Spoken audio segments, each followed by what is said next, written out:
We recorded this the same day that we shot Look What You Made Me Do. It was a true example of complete, total collaboration. I think that might be some of the best I've ever filmed. And I was on a cell phone. And it kind of hurts my cinematographer's heart to say that. Yeah. So much fun. Have you gotten used to having normal conversations with me dressed as a bee yet? I mean, we've done it a couple times, so Yeah. I'm here for it. Yeah. Is it sitting right? I don't know. Of course. I think it's fine. Is there an objectively right way? You know? No. I mean, your feelers are wrong. My my feelers. Yeah. How's that? Better. Okay, good. Welcome to What's the Buzz. I'm so glad that you've decided to join us once again. I am here with a very special guest. You have likely already met him on more than one occasion. My good friend, Joe. What's up? How we doing?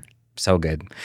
Fun fact, Joe and I actually have had our own podcast for a while, tailored mostly towards self-employed creatives, videographers, stuff like that. And our bit was basically I had some sort of welcome intro and we just never knew what Joe was going to say. Nah, man. I was an albatross. Yeah. I just said whatever I felt in the moment. And sometimes I didn't feel like saying anything, so I said nothing. And it was good. It was a perfect pocket. Yeah. I really liked it. I dug it. I went to touch my glasses because I'm almost always wearing glasses, but I'm not today because we did the lip Honestly, syncs. okay. I think that's more throwing me off now Really? that you say that Yeah. than the bee costume. Yeah. Because I don't think I've ever seen you without glasses for this long. Maybe ever, actually. Yeah, honestly, never. Yeah, because that's the point. I almost never do contacts, but since we were doing lip syncs and all of the different things. I can't do contacts. Really? And my eyes are terrible. Yeah, I don't like stuff in my eye. I mean, that's fair. That is a reasonable opinion. I remember when I first wanted to get contacts, I think I was in early high school. And I remember, I think it was my mom. She told me, hey, it's uncomfortable trying to put something in your eye. And I was like, I think I'll be fine. You'll be fine? And so I remember the first appointment we had and the lady, she's trying to teach me how to put the contact in my eye.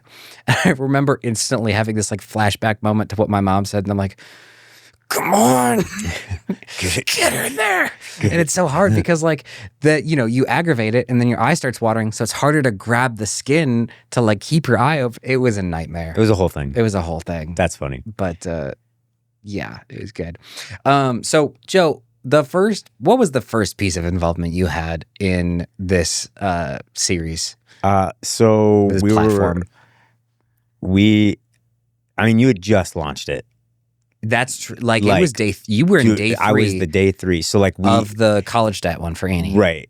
And I think what the way that you did it was you would film a thing and then post it that day.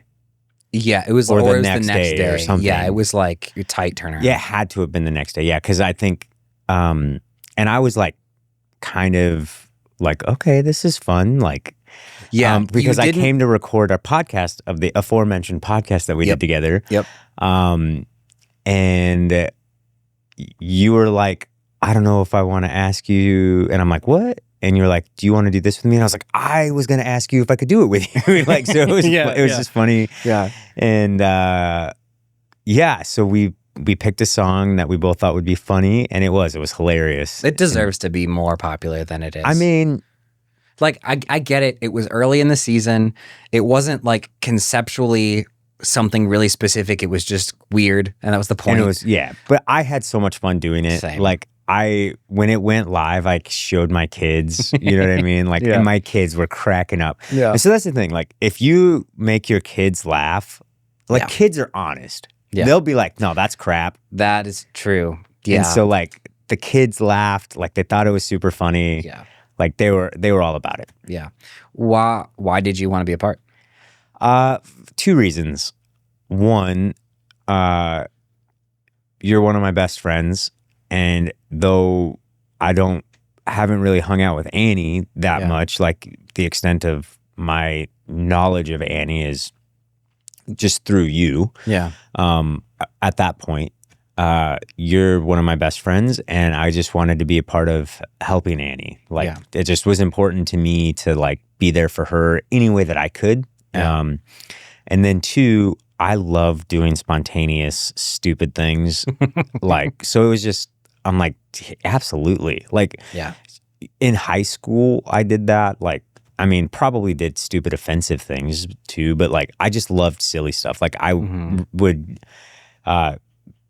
go through a drive-through and like do a terrible accent, and then when they'd give me my food at the window, I'd be like, okay, thanks, bye. Like, I just silly things are just, that's like my wheelhouse. So I'm like, naturally I'm gonna want to do the dumbest, silliest stuff, because it's a part of who I am. Like, I'm just kind of a goofball like that. So to be able to be a goofball and then bless a friend, like, that's, to me, that's the perfect marriage. Dude, there's been something, I don't know what the word is. Maybe it's, I want to say like healing. That's not the thing, but something that feels fulfilling maybe about the idea that I can do absolutely stupid, like bring my stupidest to a piece of content, and then also have it be directly married to this idea of trying to change someone's life. Yeah, I love it. Like, in a way that doesn't feel like a reach at all. Like, it just makes sense. Something about that has just been,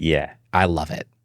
Well, and I think that's part of, I think, why you and I have gotten along so well. Like, because, I mean, realistically, like today, as the time of recording this, was the first time I've ever been to your house. That's true. Like, so the context of us hanging out was like, we worked together, and then I started a video production company, and then like I was talking to you about it. I saw your skills, you given me advice. I tried, like I was one of the couple people who talked you into starting your own company, and then we commiserated for a while, and then we podcasted together for like 6 months, and like that's the extent of our hanging out. But we've grown so close in that context, because I think like the things that energize you energize me.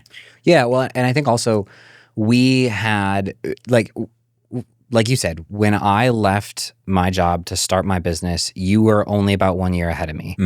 And so you had the leg up on me in certain ways, but then I had been doing creative things longer, so I had a leg up on you in certain ways.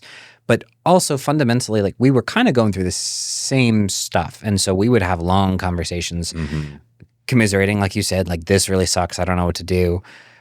Celebrating when things go really well, but then also getting advice back and forth. I just felt like we both had unique things to offer in that. And so I think that shared experience really like galvanized the thing. Yeah, like a band of brothers. Type of situation. And I think, to further illustrate that, to me, like the moment that I remember us like going through the same thing together was last August, right? And I remember, earlier that summer, I was like, hey man, if you ever need anything, like, I'm here for you. Like, my company's doing really well. Like, I'm here for you. And then you called me in August for like, hey, could I? And I was like, oh my gosh, dude, I feel terrible. You're like, and I'm like, I can't. Like, I had gone through it, and I almost lost my house, for full disclosure. And you were just like, oh man, that's really hard. And you were just there for me. Like, you called me for help, and then you were there for me. And I'm like, that's crazy. Like, to me, that was kind of a moment of like, you're not just like a superficial friend of mine. Like, when I needed help and somebody to talk to about a really hard thing, you were just there. You know what I mean? And so like that, to me, stands out as like, that's the kind of person you are. So I kind of forgot about that. Yeah, it was kind of wild. Yeah, I was calling a bunch of friends trying to sell a camera that I bought that I didn't need to buy. And then my business like went through some really bad times, and all of a sudden I was like, I need to sell this camera. I don't need it, and I really need the money. And then I couldn't sell it. It was a whole thing. But so at this point, you did the first lip sync. Things continued to take off. I mean, you would consistently call me like stoked at this video. You saw it hit these numbers, or the GoFundMe hit these numbers, or giving ideas. Just excited for you. It just seemed like you were like, I want to be a part of this. I don't even know how. I don't need anything. Like, I just want to be a part. Why is that? That's a good question. Just because I was excited for you. Like, because I think too, like, when you were telling me about the idea, so you had done the endometriosis campaign for Annie. Yeah. And that was more like localized, like friends and family really stepped up for that. Like it blew up in air quotes in a sense because videos got more traction than ever had. And of the $30,000 we raised, probably half of it was social media. Yeah. But like, there was still about half of it that was probably like the radical generosity of friends and family. Yeah, for sure. Yeah. And like, so I remember when you were telling me about the lip sync, before you were like, hey, I have this idea, I might do this. Mm-hmm. You called me and talked, and I was kind of like, I don't know. Yeah. Would that work? Like, I'd never seen anything or heard anything like that before. And I was like, I don't know, man, like, go for it. And so when it started working, and like, I think before I'm a Bee dropped, mm-hmm. you were making like $5,000 in the account or something like that. There's like 5,000 or 6,000. We were like 3,600 before I'm a Bee dropped. Was it that low? Okay. Yeah. Because I was really nervous. I was like, oh, I was kind of coming to terms with the fact that we'd probably finish the series and get to Annie's birthday like 10 grand instead of 30. Okay. Which was still, I mean, awesome. Would have been great. But it's always a bummer when you set your expectations high and then you start to wonder if you're going to fall short of them. Yeah. So I remember distinctly like, and I'm a Bee was, I mean, day 16. It was day 10. It was 16 days into the series. So like,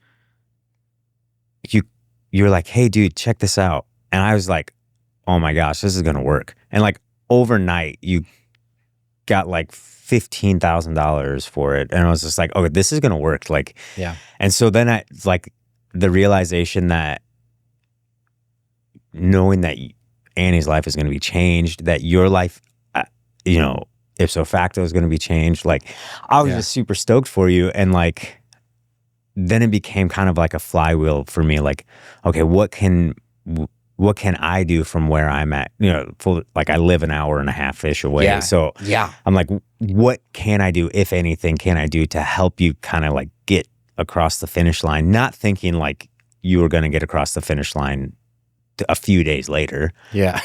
Same. Yeah. You know what I mean? Yeah. And then it was just fun. Like I had so much fun like watching it unfold. Yeah. And then there was a moment in the reveal where I called, and I was so hooked on the way that you did the reveal. Mm-hmm. After the second one, like part 2 dropped, I was like selfishly like, bro.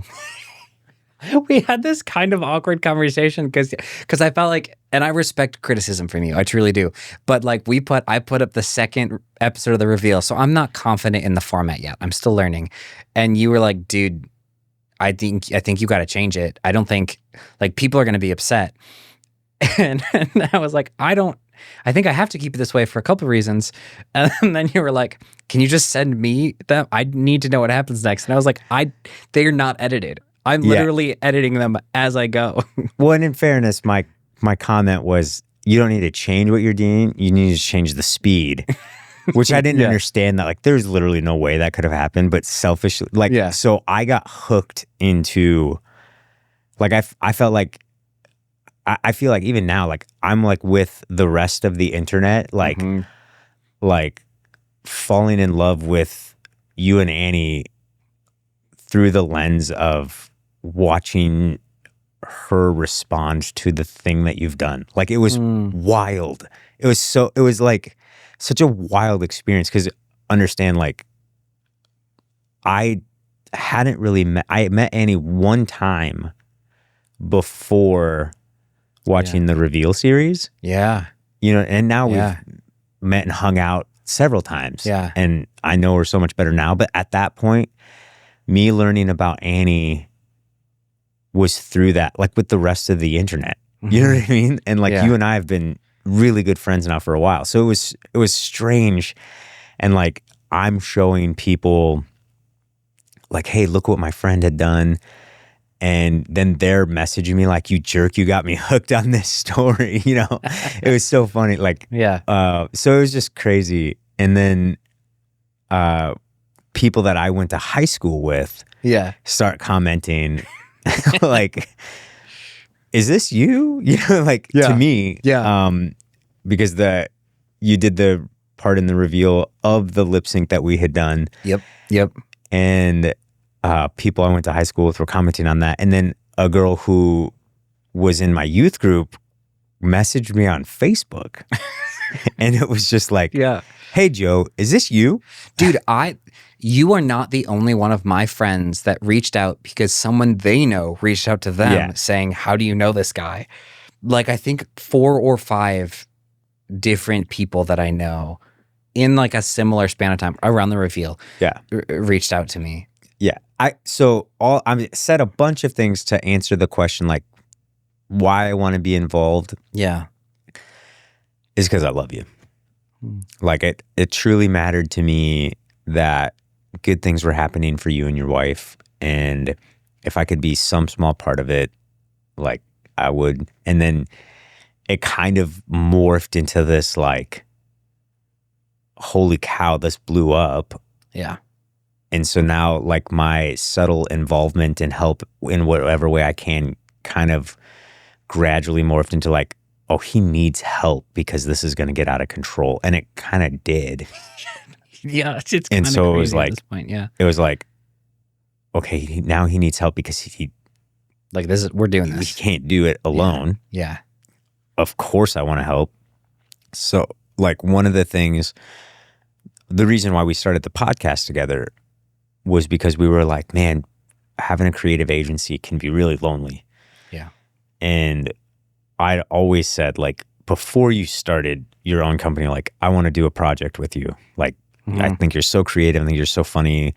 Like, you're super talented. And so this is kind of, even selfishly, like, as I reflect on it today, like, being part of the shenanigan, like, has hit a couple of boxes for me of things that I've wanted to accomplish. Yeah. And the cherry on top, and it's the cherry on top, but it's also the main reason, is that I believe so much in radical generosity, and I believe so much in helping people, and especially people who are marginalized, especially people who have like no other source of hope. Like that is so, I'm so passionate about doing crazy good. Yeah.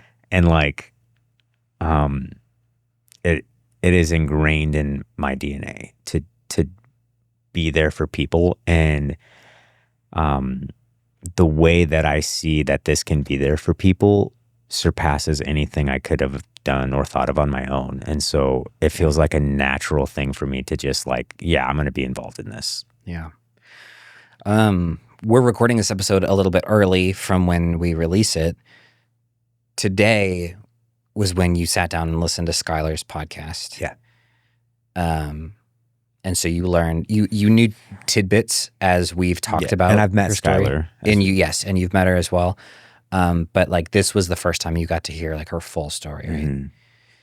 Tell me about that.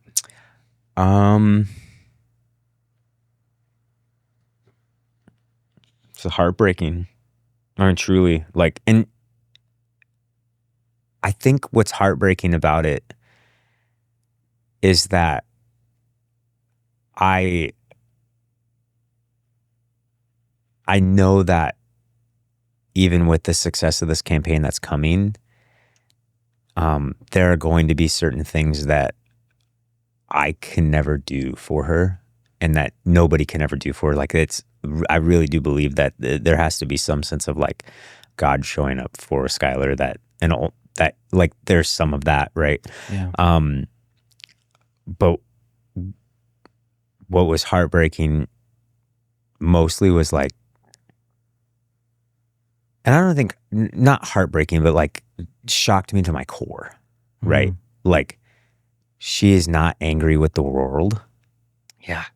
And I mean, in terms of like hands dealt, like she's had it rough, you know, and that I mean, her general outlook was so beautiful, right? So like it wasn't all just like heartbreaking and depressing and sad, like, but I was genuinely shocked, like, oh my gosh, like this is the life you've been dealing with, and you still are like such a beautiful soul, right? Yeah. So shout out to Skylar. Like, I can't wait to see your life changed. Like, I don't know you very well, but like, I'm so proud of you, you know? And then, but the heartbreaking thing about it, and like the just shocking thing about it was just like one thing after another, right? Yeah. And so, I just felt in that energized to help in any way that I can. Yeah. We're going to take a quick break, and then I've got some other questions that I want to get your take on. And I will take on them. Perfect. Do you like immersive, story-driven podcasts? Do you enjoy a good underdog story? If so, then I have just the thing for you. In October of 2024, I began documenting my journey of leaving my job to build my own creative company called Sleepy Dog Creative. And I created a podcast called Over the Edge. It's a story of struggle, of success and failure, and a story about stepping out of your comfort zone to pursue your dream. Along the way, you'll hear candid phone calls from my business mentor, my team, and video journals of me processing the highs and the lows of a life lived over the edge of your comfort zone. You can listen to Over the Edge on Spotify, Apple Podcasts, and all the other places where you find your podcast. Over the Edge is one of the coolest creative projects I have ever done, and I can't wait for you to hear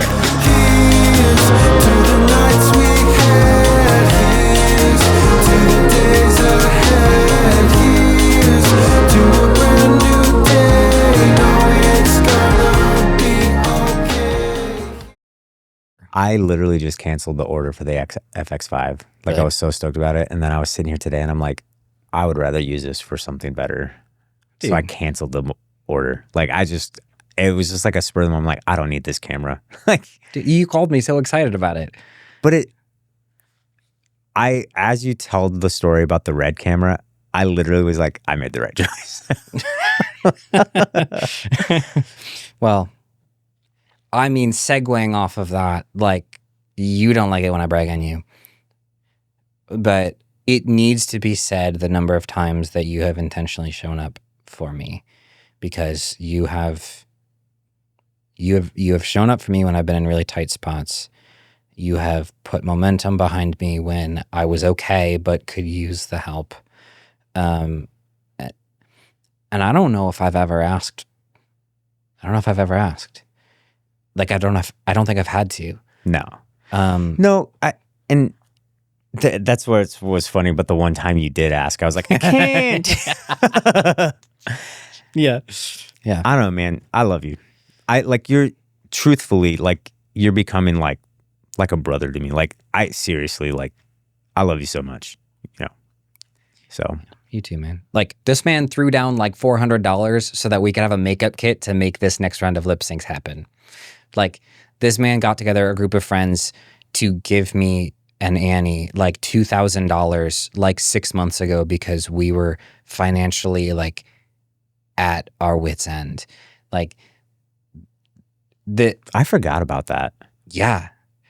Like, okay. The number of times that I have been like, I don't know what I'm going to do. And you've been like, I'm going to figure it out. Like, I don't want you to minimize that because I will never forget it. For sure. And like, but off camera, we were talking about how, like, you know, you feel like you haven't contributed as much to this thing yet. I mean, it's increasing now, but I don't think it's an exaggeration to say, like, I don't know if this would be a thing without the seeds that you've planted. Ah, that's awesome, man. I appreciate you saying that.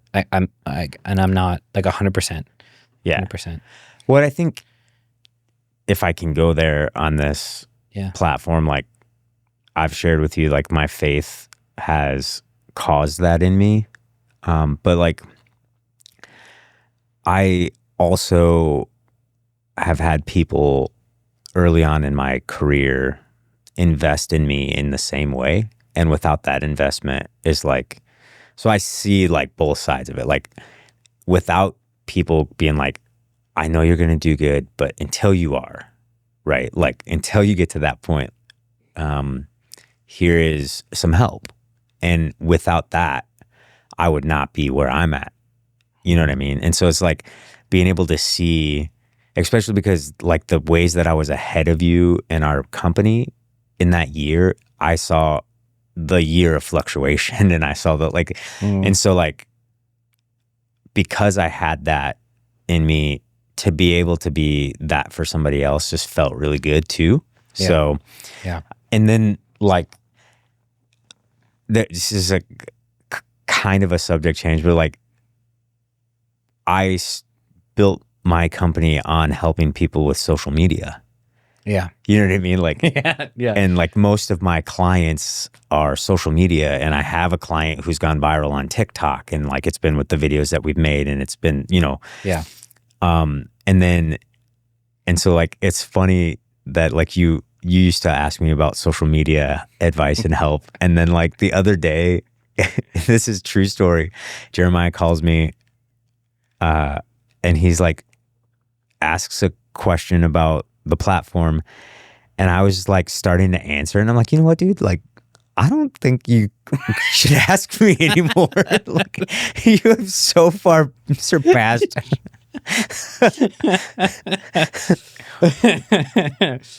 I still value your opinion. That's fair. Yeah. I appreciate that. But like, yeah, it has been a crazy learning experience. Yeah. Like I don't think I realized I've learned as much as I've learned over the last 3 months until I started looking back and realizing, oh, I'm like fundamentally psychologically thinking differently about social media now than I ever have. And I've been making stuff for ever, you know? Yeah. But you found your pocket. Like you found your people. And when you find your people, like, yeah, you don't have to try very hard. Yeah. Yeah. That's a fair way to put it. Okay, so what has been your favorite part to be involved in with all of the stuff we've done so far? Favorite lip sync or project or conversation? Yeah, no. So my favorite lip sync is I think I know what you're gonna say. It's a tie. Do you? I mean, we've kind of talked about it before, but yeah, it's a tie. So Pink Pony Club is, and I wanted to be a part of Pink Pony Club. I dropped hints. He did. I was like, hey, so I was the one who filmed Vogue. Yes. And before I filmed it, he's like, yeah, you're going to come up. We're going to drive down to Chicago. We'll do it together. And I'm like, sweet. And while we're together, we could do Pink Pony Club. I think literally anytime you brought it up, I was like, yeah, potentially. Yeah, 100%. That's exactly. So I'm like geared up like, okay, I get to do Pink Pony Club with him. Full disclosure, I think it's a terrible song. I don't let my kids listen to that song. Which kind of makes it funnier.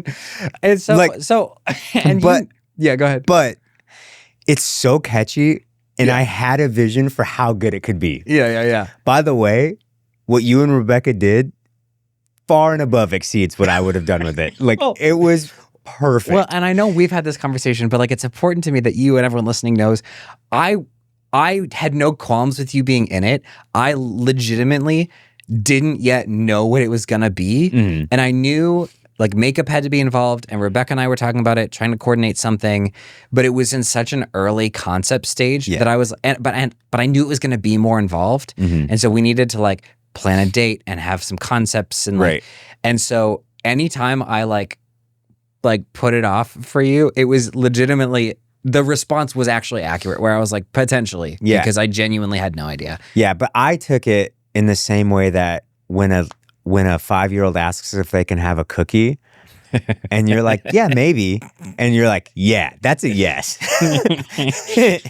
But also, super wasn't offended. Like, it didn't bother me at all. And I can't imagine me contributing to that in any way, shape, or form that could have been as good or close to what that video. It was my favorite one. I want to say the horse idea was entirely Rebecca's idea. Shout out to Rebecca. I think she's a comedy genius. And I know she would hate that I said that. Like, she is so funny. Oh, man. I'm like, I love that I'm on a team with her. Yeah. Her and Annie are so funny. Like the amount of creative contribution that Rebecca brought to Pink Pony Club. She did all the makeup, obviously. The hooves. So she went to like the thrift shop and got the clothes that I wore. Oh, really? At least like the top. I ordered the wig. She, on a whim, was like, I think a horse mask would be funny. And I was like, yes, it would. You're correct. That would be funny. And so she ordered it. And then we were like, do you want to be the horse? And then pretty much all creative direction at that point was her. Like I gave some prompts.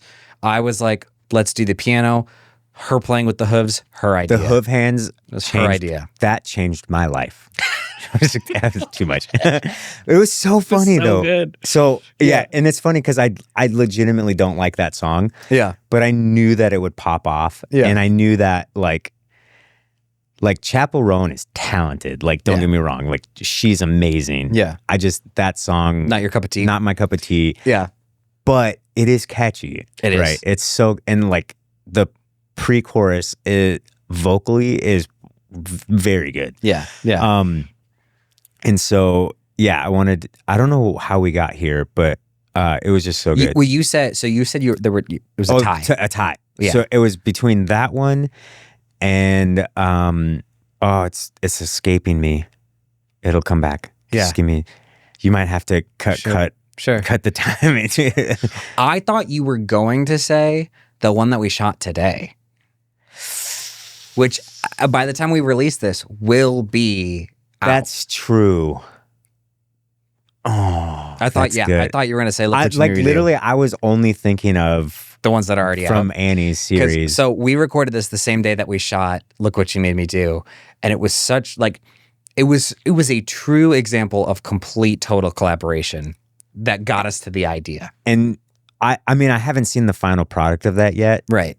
So I'm not going to say that one, but here's what I will say cuz by the time that this comes out it'll have I think that might be some of the best I've ever filmed. And I was on a cell phone. And it kind of hurts my cinematographer's heart to say that. Yeah. But like we planned it and prepared it. Yeah. But we planned it and prepared it, you guys, in like 10 minutes. I mean, and then we practiced it a bunch of times. That's fair. Yeah. Yeah. But I mean, we didn't spend more than an hour probably in the whole process. I think from conception to execution was maybe 45 minutes to an hour. Yeah. It was solid. It was solid. And it was fun. Yeah. I had so much fun. Yeah. I think we should do more like that. Yeah, 100%. That was cool. And it continues to impress me how we come up with truly original ideas. Yeah. Like how many lip syncs are we in now between the like it's got to be pushing 50. It's not that, but it's probably 30. It's probably 30. Well, I mean, you did 30 for Annie's. No, I did. Because that was a month-long series. Yeah, but I didn't release every single day. So you did up until like the last week or so, right? Like then you started I had some spreading it. because I mean, it was just so much to keep up with by myself. But I would guess, I think we did like 20. Okay. So at this point, we're probably around 30. That's 30. still a lot. That's a ton. That's a lot. And I think each one has been pretty like... Also, I'm bad at math, so... Yeah, yeah. And I'm dyslexic. Yeah, yeah. What has been your... I don't know why I said that. I just admitted to the people watching that. You're dyslexic. So what has been some of your favorite like comments that you've seen through the posts that have gone up? Okay, so one that I've seen a lot of was when you first dropped the Skylar series. Yeah. I saw a bunch of people say something to the effect of like, we have shenaned once. We will shenan again. Yeah. And that, like, I don't know who coined that. I don't know, but that was so funny. It's been around for a minute, but it's good. It's a solid very one. good. It's very good. To quote Jeremiah, yes. It's very good. It's very good. We know something's gonna pop, like at least with us when.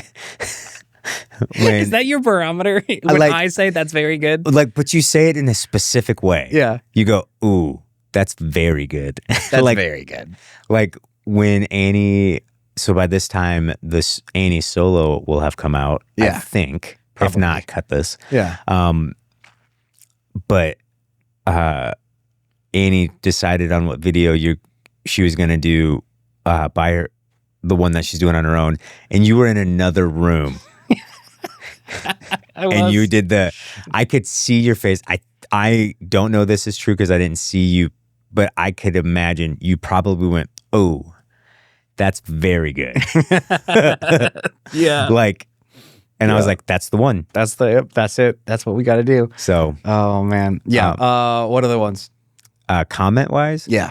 I genuinely like seeing the comments of like, you know, I was struggling and I watched this and it gave me hope, or like, this is, somebody posted on the one that we did, the lip sync that we did, and it was like, it made me so happy because the way my sense of humor is, like, and you and I share a similar sense of humor, but like I conceptually on purpose had the idea that I wanted the hat to slowly fall off, like when we were doing I Want It That Way. Was that on purpose? It was on purpose. And I was like, I like was trying to shimmy my head so that it would inch back. Yeah. And inch back and then fall off. Yeah. And then somebody commented the way that hat fell off or something. Yeah. And I like, it hit my soul. You felt so seen. I was like, people understand me. You know what I mean? It's like that one particular, I think I responded to it. And I think I was like, you are the reason why the internet exists. Like, you are the reason why we do this. Like, I loved it. So shout out to whoever you were. Yeah. Shout out. I think for me, this is more of an emotional one, but I don't know why. It just really hit me. So the day that I posted the announcement video for Skylar's fundraiser, one of the first comments, I think it was on Facebook, it was effectively like, heck yes, like Skylar, like take a deep breath in and out. We're going to change your life.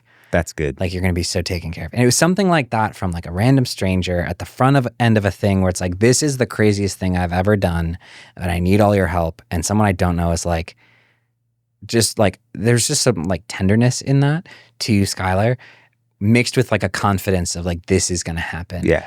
And I think that was like, that just hit me. It was like a gut punch in a really good way. Yeah. I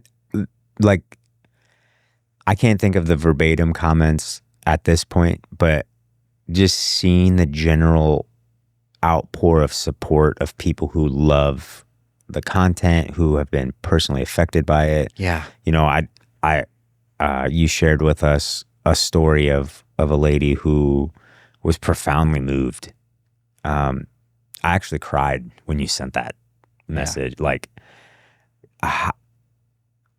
to see that what we're doing is silly and it is blessing people and it is crazy good. Like, there's another element of goodness in it too that I don't even think that I was prepared for. Like, Same. And I don't know how you prepare for it. Like, it's almost arrogant to prepare for it, I think. And so when it was sent, it caught me so off guard. But I was just like, wow, like I have a small part in something that is truly not just helping and blessing people, but like changing their lives. And that's what this comment was saying. Like, not only does she have hope for her situation, but like there's a world where she might be able to figure out what's wrong. Yeah. I think she ended the comment with, I think you just saved my life. Yeah. Yeah, exactly. And that that made me cry. Yeah. Like, and it was so good. And I don't obviously want to share the extent of that beyond that, but like that was powerful to me. Yeah. So yeah, I loved it.